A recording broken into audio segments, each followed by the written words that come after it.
The news was like a thunderbolt to fans of a great rock band. The loss of lead vocalist and co-founder Glenn Frey left a hole in the music industry that seemed to be difficult to fill. But in the midst of the sadness, Don Henley, his longtime companion and bandmate, had to face his own pain, shame, and responsibility to continue a shared heritage.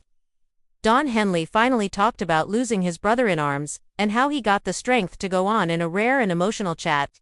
Keep checking back, because anyone who has ever suffered a significant loss can learn from his tale of grieving and rebirth. When the band first started out, Glenn and Don were two ambitious young musicians ready to combine heart and harmony to create a fresh sound. Hit after hit songs that shaped a period and accompanied millions of people's lives was the result of their collaboration. They developed a relationship that went beyond friendship during decades of touring. Working in studios and performing in front of packed audiences, they were related.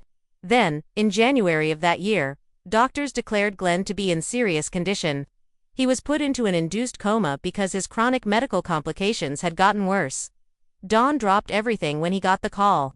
He hurried to the hospital by plane to find his comrade and buddy in a bed, frail. Don clutched Glenn's hand in that sterile room while muttering phrases he had practiced for weeks. Words of appreciation, regrets for previous arguments, and vows to continue their music. Don recognized that those last chapters were already written, but Glenn was only able to stir somewhat. Don talked about the ensuing shock in interviews.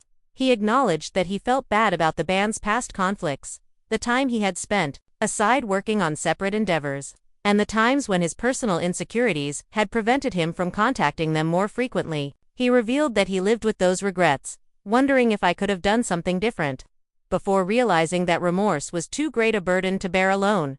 The weight of what-ifs threatened to destroy him. Don took the microphone at Glenn's funeral and delivered a eulogy that was both heartbreaking and humorous. He recalled the shared excitement of seeing a crowd of fans sing along to their songs, road trips full of spontaneous jam sessions, and late-night composition sessions where they laughed until dawn. Each recollection was an homage to a life that had impacted so many, but his voice cracked as he talked. The cries in the room demonstrated Glenn's influence. Millions of people lost a friend, not just a band. Don had to decide in the ensuing months whether to keep the band's music alive or put it on hold.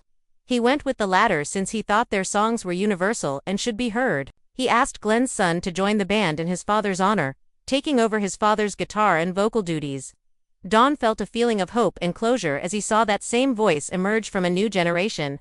It demonstrated to him that the spirit of the departed can be carried on by reviving legacies. Don found that grieving is something you have to learn to live with, not something you can conquer. He turned to songwriting as a means of communicating with Glenn directly, journaled for solace, and sought therapy to manage his emotions. He sang songs about memories, sorrow, and the beauty of saying farewell in a bittersweet way. Composing those songs was like speaking with Glenn, bringing his voice to life via verse and melody. Please show your support by liking this video, forwarding it to others who appreciate great music, and subscribing for more tales that highlight the resilience of the human spirit even in the most trying circumstances. If Don Henley's remarks struck a chord with you,